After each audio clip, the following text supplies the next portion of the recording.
Court practice news में आपका स्वागत है। नमस्कार, मैं हूं अश्लेषा अरोरा। और मैं मयूर खान। आज तारीख है 22 जून 2025। जी, और पिछले 2 दिनों में देश भर की अदालतों से काफी सारी अहम कानूनी खबरें आई हैं। हाँ, तो आज हम इनमें से कुछ चुनिंदा मामलों पे थोड़ी गहराई से बात करेंगे। चलिए शुरू करते हैं। बिल्कुल। कहाँ से शुरू करें? Supreme court. हाँ, सुप्रीम कोर्ट से ही करते हैं।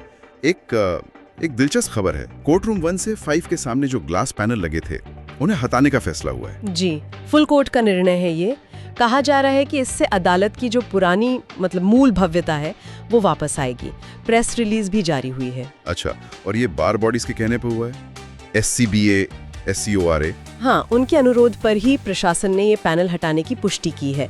लेकिन सुप्रीम कोर्ट से एक और शायद ज्यादा गंभीर मामला भी है। कौन सा? वो SCORA supreme court advocates on record association ने कोर्ट से आग्रह किया है कि वो एक सीनियर वकील को ED के समन पर स्वतः संज्ञान ले। ओहो, ED का समन वकील को? तो ये हाँ, तो हाँ। SCORA का कहना है कि ये कानूनी पेशे की स्वतंत्रता पर लीगल फ्रेटर्निटी के इंडिपेंडेंस पर एक तरह का खतरा है। ये तो वाकई चिंता की बात है।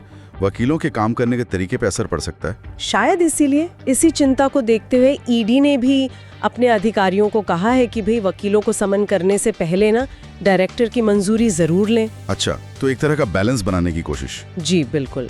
और इसी बीच चीफ जस्टिस गवई ने वो मिलान में थे, कोर्ट ऑफ अपील में भाषण दे रहे थे। हाँ, मैंने सुना। उन्होंने बुलडोजर न्याय पर कुछ कहा। हाँ, उन्होंने सुप्रीम कोर्ट के पिछले साल के फैसले का जिक्र किया और साफ कहा कि कार्यपालिका एग्जीक्यूटिव वो खुद ही जज, जूरी और जल्लाद नहीं बन सकती। बहुत जरूरी बात कही। न्यायपालिका की स्वतंत्रता, रूल ऑफ लॉ में काफी कुछ हुआ है। हाँ, बताइए। एक तो सभी कोर्ट हॉल्स और जिला अदालतों में डॉक्टर BR अम्बेडकर के चित्र लगाने का आदेश दिया गया है। ये एक अहम सांकेतिक कदम है। जी, और दूसरा ग्रीन पीस के खिलाफ ED की 2019 की एक शिकायत थी, उसे कोर्ट ने रद्द कर दिया है। अच्छा, ED से जुड़ी दूसरी खबर है आज। हाँ, और प्रज्वल रेवन्ना यौन उत्पीड़न मामले में ट्रायल पर रोक लगाने से भी इनकार कर दिया है कोर्ट ने। और वो स्टेडियम में भगदड़ वाला मामला? हाँ, चिन्ना स्वामी स्टेडियम में जो भगदड़ हुई थी उसके बाद अब राज्य सरकार भीड़ नियंत्रण पर एक विधेयक लाने का प्रस्ताव कर रही है। चलिए, ये जरूरी है। अब Bombay high court? Bombay high court से भी 2 बहुत ही संवेदनशील और सामाजिक मुद्दे सामने आए हैं। एक, 29 हफ्ते की गर्भवती एक नाबालिग बलात्कार पीड़िता को गर्भपात की अनुमति दी गई है। ये बहुत मुश्किल फैसले होते हैं अदालतों के लिए। बिल्कुल। और दूसरा फैसला भी महत्वपूर्ण है। कोर्ट ने कहा कि बुजुर्ग माता पिता को बेटे बहू को अगर रिश्ते ठीक नहीं हैं तो अपने घर में रखने के लिए मजबूर नहीं किया जा सकता। सही बात है। बुजुर्गों के अधिकार भी अहम है। जी। दिल्ली हाई कोर्ट की बात करें तो एक बर्खास्त पुलिसकर्मी जिस पर ड्रग सिंडिकेट चलाने का आरोप था, उसकी अग्रिम जमानत याचिका खारिज कर दी है। और फीफा क्लब वर्ल्ड कप? हाँ, अवैध वेबसाइटों को फीफा क्लब वर्ल्ड कप 2025 की स्ट्रीमिंग से रोकने का आदेश दिया। कॉपीराइट का मामला है ये। और लेंसकार्ट वाला क्या मामला था? लेंसकार्ट ने टाइटन ट्रेडमार्क का इस्तेमाल किया था जिसे उन्होंने गलती माना, तो कोर्ट ने एक सहमति डिक्री पारित कर दी। मामला सुलझ गया। अच्छा, और छत्तीसगढ़? वहाँ पोक्सो का एक मामला था। हाँ, छत्तीसगढ़ हाईकोर्ट ने पोक्सो के एक दोषी को बरी कर दिया।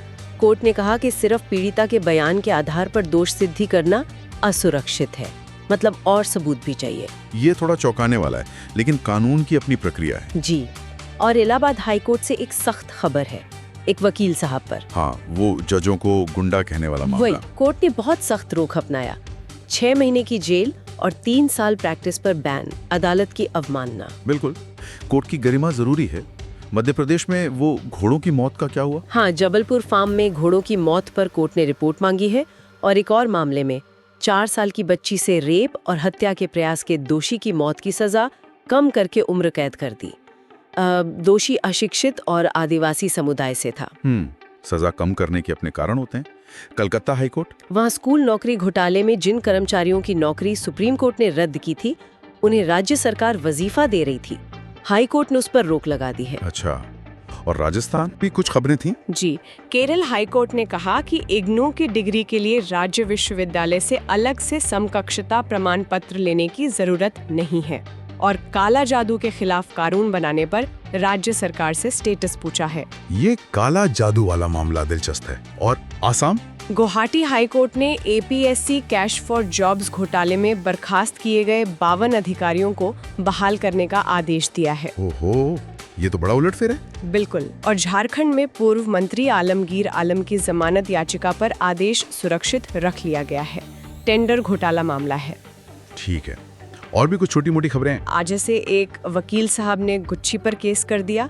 कहते हैं कि उनके खराब जूते से गिर गए। क्या बात है, उपभोक्ता अदालत में? जी, और डॉक्टर लाल पैथ लैब्स पर गलत टेस्ट रिपोर्ट के लिए 3.5 लाख का मुआवजा दिल्ली उपभोक्ता आयोग ने बरकरार रखा है। सेवाओं में लापरवाही पर सख्ती। हाँ, और केरल में मिल्मा की नकल करने वाली मिल्ना पर 1 करोड़ का जुर्माना लगा है, ब्रांड नेम और पैकेजिंग कॉपी करने के लिए। ये अच्छी बात है। इंटेलेक्चुअल प्रॉपर्टी की सुरक्षा। जी, और आखिर में उपराष्ट्रपति जगदीप धनखड़ ने आपातकाल के दौरान सुप्रीम कोर्ट के एक फैसले को न्यायिक इतिहास का सबसे काला अध्याय कहा है। ये एक ऐतिहासिक टिप्पणी है। तो ये थी पिछले 2 दिनों की कुछ खास कानूनी सुर्खियां। हमने देखा कि कैसे अदालतें व्यक्तिगत अधिकारों, सरकारी शक्तियों और न्यायिक स्वतंत्रता के बीच एक संतुलन बनाने की कोशिश कर रही हैं। बिल्कुल, और ये भी देखा कि कैसे उपभोक्ता अधिकार और बौद्धिक संपदा जैसे नए मुद्दे भी कानून के दायरे में अपनी जगह बना रहे हैं। एक सोचने वाली बात यह है कि ये जो संतुलन है कानूनी प्रक्रियाओं और व्यक्तिगत आजादी के बीच, इसकी सही रेखा कहाँ खींची जानी चाहिए? ये सवाल हमेशा बना रहेगा। खैर, इसी विचार के साथ हम अश्लेषा अरोरा और मयूर खान आपसे विदा लेते हैं। सुनते रहिए कोर्ट प्रैक्टिस न्यूज।